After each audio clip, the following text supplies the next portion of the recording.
یو غزل نه مخکې یو دوه درې شعر دي چې د مایوسۍ غېږه کې ځکه مې ارمان ودرې د مایوسۍ غېږه کې ځکه مې ارمان ودرې چې د بې شمېره وادو منځ کې مې جانان ودرې او اوده که نن نه وي سبا خو به راویښ شي که نه اوده که نن نه وي سبا خو به راویښ شي که نه راویښ به نه شي چې په ویښه کوم انسان ودرې او د قیامت زیرې ولې نه شوې یویشتمې صدۍ د قیامت زیرې ولې نه شوې یویشتمې صدۍ ستا په راتلو چې هم د لرو بر افغان ودرې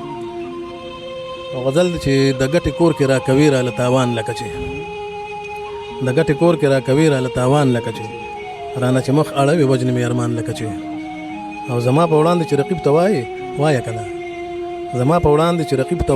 وایه که نه یاره زما د صبر اخلي امتحان لکه چې او شعر دی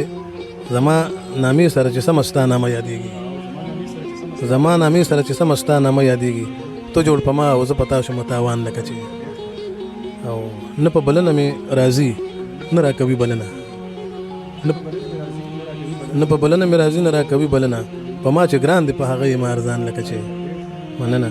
او چې د انسان کردار ته وګورم نه ووایم چې د انسان کردار ته وګورم نه ووایم ضرورت پاتې نه شو دلته د شیطان لکه چې او یو په سرو وینو کې رنګ پروت دی تښتېدلې دی بل دوو پښتنو جګړه وکړه په ډیران لکه چې محل یې ووینځه جونګړه یې راسم لوله محل یې ووینځه جونګړه یې راسم لوله باران هم پیژني والله غریب او خان لکه چې او شعر دی ډزې چې وشوې بیا په غوږ کې راته وشو اذان ډزې چې وشوې بیا په غوږ کې راته وشو اذان مخکې پښتون یم وروستو یم مسلمان لکه چې او تا خو وی هر څه چې وي نن به خامخا درځمه هغه واده دې ګډه وډه کړه باران لکه چې او اخري شعر دی ګودر تاله دی ټال شلیدلې بام خالی سهاره ګودر تاله دی ټال شلیدلې بام خالی سهاره د محبت په باغ راغلی د خزان لکه چې خندا مې د غربت تر هر ارمانه پورې وکړه خو صبر د ژوندون د امتحانه پورې وکړه او زما د مرګ کیسه به درته ټوله دنیا وکړي خو ته ورته ټپه د یو قربانه پورې وکړه او ورځمه چې د ښار د ټولو ښکلو خبر واخلم ورځمه چې د ښار د ټولو ښکلو خبر واخلم تپوس مې ته په کلي کې د خانه پورې وکړه او باور مې تش په خپلو شوګیرو باندې پیدا کړ چې لاړ شم بیا ته خوب تر اذانه پورې وکړه او کېدای شي ډېر شکونه د یقین جواز پیدا کړي یو سوال زمانه مخکې د خفګانه پورې وکړه او خندا مې د غربت تر هر ارمانه پورې وکړه خو صبر د ژوندون د امتحانه پورې وکړه ګرانو کتونکو سلامونه مې قبول کړئ سنګرخان یم او دا وخت د شب قدر په سیمه په کتوزو کلي کې موجود یم په نننۍ خپرونه کې به د ستر پوهان د استاد د شاعر او د ادبي عالم سحرګل سحر څوک چې په ادبي دنیا کې د سحر کتوزي په نوم باندې پیژندل کېږي د هغوی د ژوند په حالاتو به رڼا اچوو د هغوی په تعلیمي سفر به خبرې کوو د هغوی په ادبي خدماتو به خبرې کوو د هغوی د کم ادبي ټولنو سره اړیکې لري د دغې څرګندونه به کوو او د پښتانه شعرا لیکوال ارواحات همیش خلیل صاحب په کتاب کې پښتانه شعرا کې په سحر صاحب باندې یو مضمون شامل شوی دی زما پښتانه لیکوال زما د نظره تیر شوی دی په هغې به سحر صاحب سره خبرې کوو پوهنه چې یو شاهکار دی په خصوصي توګه باندې په پاکستان کې چې کوم د مقابلې امتحانونه کیږي په عام ژبه کې چې ورته مونږ د CSS یا د PMS امتحانونه وایو د هغې لپاره چې کوم کتاب لیکلی شوی دی پوهنه د هغې تحقیقکار او لیکونکی سحرګل سحر صاحب دی د هغوی سره په دغې حوالې سره خبرې کوو او په نننۍ خپرونه کې به سحر صاحب زمونږ هغه طالب العلمانو ته چې هغوی دغه مقابلې په امتحانونو کې دغه امتحانونه ورکوي د هغوی لپاره به هم پیغام ورکوي چې ښه نمبر یې څنګه طریقې سره اخیستلی کېږي نو سحرګل سحر صاحب زموږ په خپرونه کې درته ستړي مه شي او په خیر رالی وایو ډېره مننه سنګر خان صاحب تاسو ته هرکلی وایم ستاسو او ستاسو د ټول ټیم ډېره مننه ستاسو ادبي خدماتو ته هم سلام کوم چې د فیسبوک او د یوټیوب په لاره باندې د پښتو د شعر او ادب خدمت کوئ تاسو په دې ګرمۍ کې د پشکال په دې میاشت کې دلته د راتلو تکلیف وکړو نو زه ستاسو ډېره مننه کوم په خیر رالی ستړي مه شئ او هر کله راشئ سحر صاحب موږ له وخت راکړو د مصروفیاتو باوجود ستاسو مننه کوو سحر صاحب تاسو دغه خپل چې ستاسو کوم دغه تعلیمي سفر دی کوم درسونه دي نو د هغې په هکله باندې زموږ کتونکو ته ووایئ تاسو دغه درسونه څومره لوستلي دي او چېرته نه مو لوستلي دي سنګر خان صاحب ما خو پرایمري سبق چې دی نو د 5مه پورې دا په دې خپل کلي کتوزو کې ویلی دی بیا مې د 8مه پورې په میډل سکول حسنزو کې موږ سره ګاونډي کلی دی هغې کې ویلی دی او نهم لسم بیا شب قدر های سکول ته تللی وم. لسم مې د هغه ځای نه پاس کړی دی، 12 مې د ګورنمنټ کالج کغوڼ نه ضلع مومن نه کړی دی، او بیا مې چې دی نو 14 پرایویټ کړی دی، او بیا مې ایم اے پښتو، اردو، اسلامیات او عربي دا هم پرایویټ کړي د پېښور یونیورسټۍ نه، او ایم اے انګلیش مې نیم کورس کړی و هغه ډسټنس ایجوکیشن نه پېښور یونیورسټۍ نه، هفته کې به 2 کلاس و. او کله چې د پریویس هغه سیشن ختم شو، رول نمبر را پسې راغی، امتحان وخت و چې ماته حادثه ډېره غټه پیښه شوه، زما کور ودان یې وفات شوه، نو بس هغه ایم اے انګلیش چې دی نو هغه په ځای پاتې شو. نو دغه رنګه د اکیډمیک دغه چې دی پروفیشنل نو هغه کې ما پی ټي سی او سی ټي بی ایډ او ایم ایډ کړي دي. سهر صاحب تاسو د استاد په حیثیت باندې کار کوئ، او دا چې تاسو دغه ادبي سفر یعنی مونږ په عمومي توګه باندې تاسو په د شاعر په حیثیت سره پیژنو او د لیکوال په حیثیت سره پیژنو، نو تاسو مونږ ته زمونږ کتونکو ته دا ووایئ چې تاسو دغه ادبي دنیا ته څنګه راغلی، آغاز هم د څه نه وکړو، او لیک اوله کې تاسو شعر لیکو، نثر هم لیکو، هغه راته ووایئ په شعر کې بیا په کم اصنافو باندې ته بزمایي کړې ده، غزل هم لیکلی دی، نظم هم لیکلی دی، په نظم کې بیا کم نظمونه لیکلي دي، معرا نظم هم لیکلی دی، پابند نظم هم لیکلی دی، آزاد نظم هم لیکلی دی، نو زموږ کتونکو ته دا ووایئ.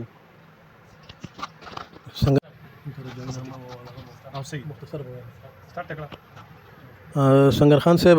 داسې خبره ده چې ما پرایمري او میډل کې چې کوم وخت سبق وي دا 2 کالو 10 کالو په عمر کې مونږ کره به اصل کې کتابونه پراتو، زمونږ مور الله دې وبخي هغه قرآن ویلو خو په پښتو ډېره ښه پوهېده، مونږ کره جنګنامه به وه، هغې به ویله رشید البیان د فقه کتاب و شاعرۍ کې و، دغه رنګه د یوسف خان شیربانو هم راکاره و، مومن خان شیرینۍ کتابونه مو نو ما به هم کتل، او زما به سره شوق پیدا شو. خو شاعري خیر فطري څیز دی، خو لکه دغه نه بیا زما شوق زیات شو، ما خپل هم چې کوم دی نو لیکل شروع کړو، او په هغې کې ما بیا زیات تر ما غزلې لیکلي دي زیاتې، خو نظم مې هم لیکلی دی، آزاد نظم او پابند نظم دا مې زیات لیکلي دي، او معرا یو نظم 2 دي داسې، نور مطلب دا دی چې داسې ټپې شوې، 4 بیتې شوې، دغه چې کوم دی نو هم مې لیکلي دي ولسي شاعري. او سهر صاحب د غزل نه علاوه ستاسو دغه د شعر نه علاوه پښتو ژبه چې د هغه د نثر کمی لري، د نثر د کمی سره مخ ته شاعران ډیر دي، هر سړی زه به دا ووایم چې هغه په قافیه او ردیف سمولی شي نو هغه شعر لیکلی شي، څه دومره د علم ضرورت ورته نه وي. تاسو لیک لوست ډیر کړی دی، یو عالم یې د ادب د دنیا، نو نثر تاسو لیکلی دی، کم لیکلی وي نو کم قسمه نثر هم لیکلی دی؟ سنگر خان صاحب زیات تر خو ما هم شاعري کړې ده، او یقینا چې دا یو علمیه ده چې مشاعري کېږي ډېرې زیاتې هر طرف ته د هغې اثر په شاعرانو دی، نو شاعري ډېره ده نثر واقعي چې کم دی، خو بیا هم ما تاسو چې د کوم کتاب ذکر وکړو په نثر کې دغه پوهنه ما لیکلې ده، او دغه رنګه یو لسته افسانې مې لیکلي دي، د کتاب جوګلانې دي، نو دغه مې کړي دي. بل چې کوم دی نو مولانا طالب سنگر یو عالم دین دی، شاعر دی، دغه یو کتاب دی شاعري د اسلام په رڼا کې، ډېر مدلل کتاب دی، د شاعرۍ دفاع یې کړې ده، هغه ما اردو ترجمه کړی دی. د هغې نه علاوه نصابي کتابونه ما ډېر لیکلي دي، لکه د 10 پښتو حل او د 12 او 14 د ګایډونه وغیره، نو شاعري مې زیاته ده، او نثر بس دغه یو کتاب پوهنه ده، او نور مطلب دا دی چې افسانې دي. سهر صاحب شاعري تاسو کړې ده، غزل هم ډېر لیکلی دی، نو کتاب حوالې سره ستاسو څه خیال دی؟ تر اوسه پورې یو زه به دا ووایم چې ستاسو کتاب زما لاسو ته تر اوسه پورې رانلی، باوجود د دې چې ما ډېر کوششونه کړي دي یو ځای بل ځای کې. اول زما خیال دا و چې سهر صاحب کتاب لیکلی دی، خوشتنه نایاب دی، خو وروسته ما ته پته ولګېدله چې سهر صاحب کتاب نه دی لیکلی. نو زما په شانته کې ډېر خلک دا غواړي چې تاسو کتاب ولیکئ، ستاسو چې کوم دغه شعر دی، ستاسو چې کوم دغه فکر دی چې هغه هغوی ته راورسي، نو دغې حوالې سره هم څه خیال دی؟ سنگر صاحب داسې چل دی چې زما ډېر مخکې خیال و، 20 کاله مخکې و ما کتاب چاپ کړی و، خو کله چې په 1988 کې دعا پښتو ادبي ټولنه دا چې دی نو فعال شوه، زه به ورته تلم راتلمه، هغې کې به تنقیدي نشست کېده، نو مشران شاعران چې و شیرشاه ترخوي صاحب الله دې وبخي، ارواحات سلیم راز صاحب، حکیم شوق قدرې صاحب ډېر ښه غزلګو شاعر و، نو ملګرو به تنقید ته غزل پیش کړو هغې چې تنقید پې وکړو نو ما ته خپله شاعري دومره دغه ښکاره شوه په کومه به چې ما ډېر فخر کوم نو هغې کې ما ته ډېرې غلطۍ ښکاره شوې نو ما یاره چې دا دغه داسې حال کې کتاب چاپ نشي ځکه چې د غلطو به ډکي نو اوس هم پکې شته داسې نه چې زه به هم ګینې زما کتاب د غلطو نه پاک دی زما لیکه خو بیا هم لکه تاخیر پکې وشو نو انشاءالله اوس ما کاپۍ ته راړول شروع کړي دي او ډېره زر ده چې دا د ملګرو لاس ته ورسي او باقي چې کوم دی نو توندي پې کوم انشاءالله ډېره ښه خبره ده. سهر صاحب الله دې وکړي چې ستاسو دغه کتاب راشي او د پښتو ادب دغه ناوې نور هم سنګار کړي دا ده چې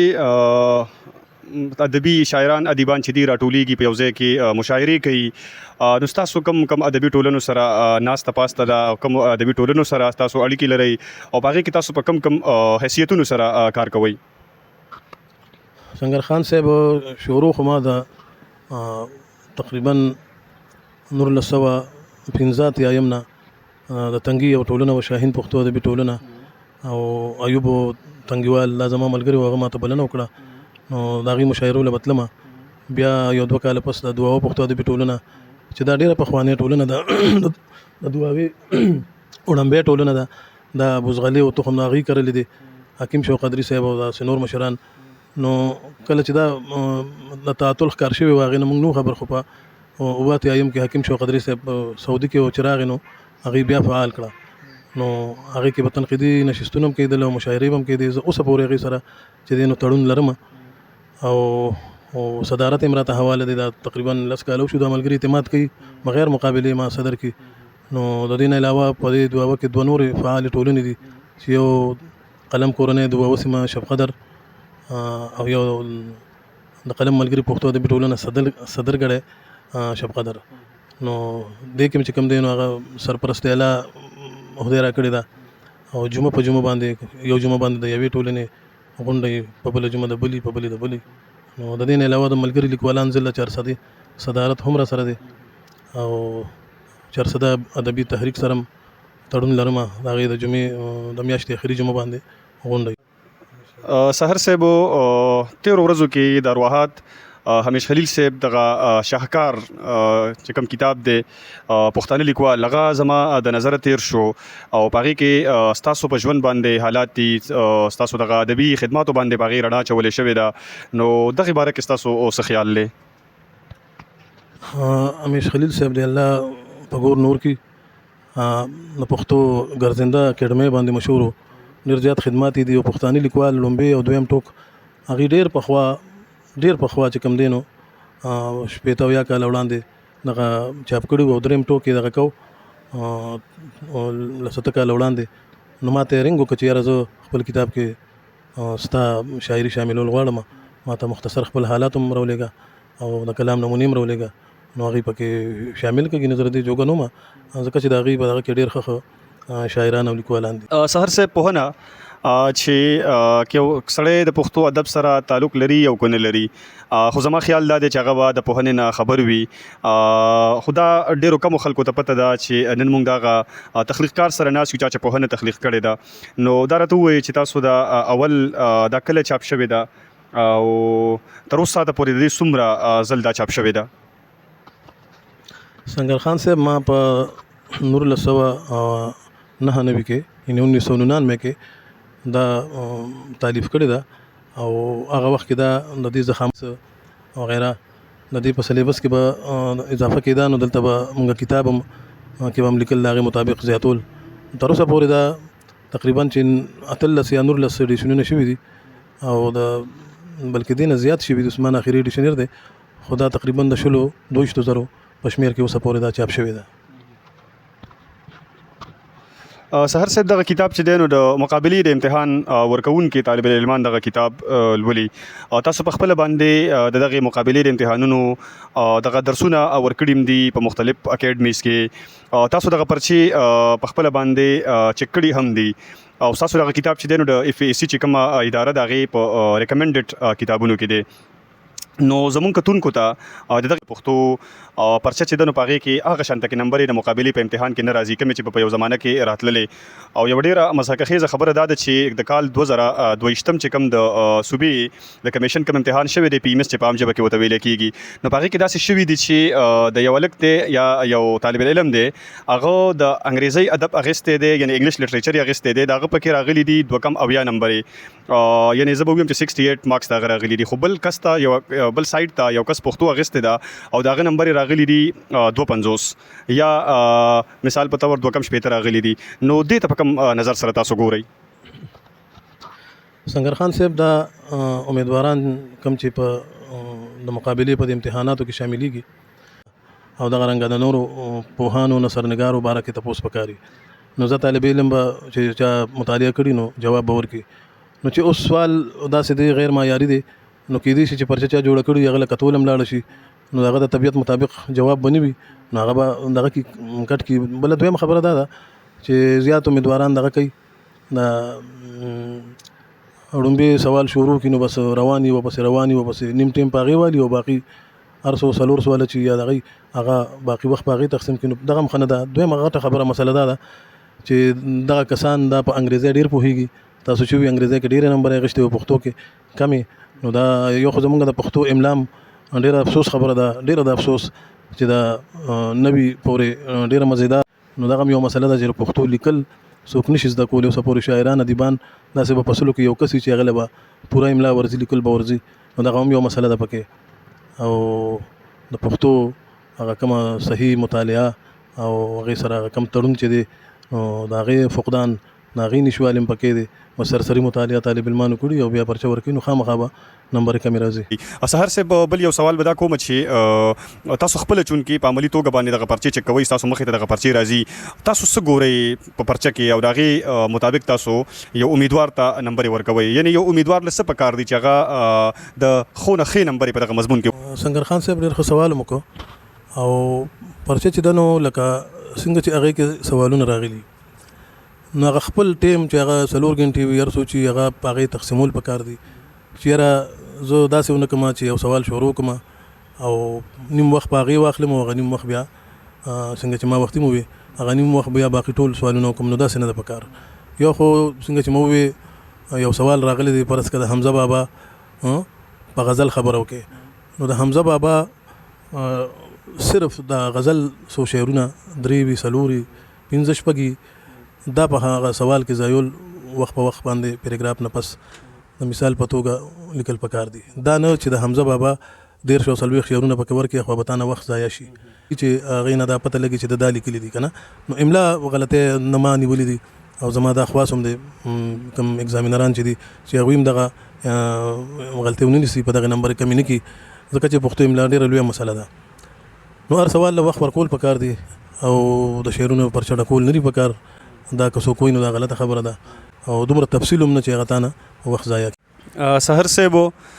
زمونږ کتونکو ته خپل څه کلام ډالۍ کوي سهر کتوزي صاحب تاسو سره ډېرې ګټورې خبرې وشوې لږ وخت کې موږ ته ډېر معلومات راکړل ډېره مننه کورم ودان چمن زما دی بهارونه یې پردي پردي دي وزغې ته زوړمه ګلونه یې پردي پردي دي چمن زما دی بهارونه یې پردي پردي دي وزغې ته زوړمه ګلونه یې پردي پردي دي او چېرته نظر خو به څه نوې دوکه نه راکوي چېرته نظر خو به څه نوې دوکه نه راکوي او لیلا هم هغه ده نازونه یې پردي پردي دي د ساغر اپریدي صاحب په دغه شعرونو سره ګرانو کتونکو اجازت به درنه غواړم په بله خپرونه کې به لیدل کتل کېږي تر هغه وخته پورې په لوی الله سپارم ښاد اوسئ آباد اوسئ خوشحاله اوسئ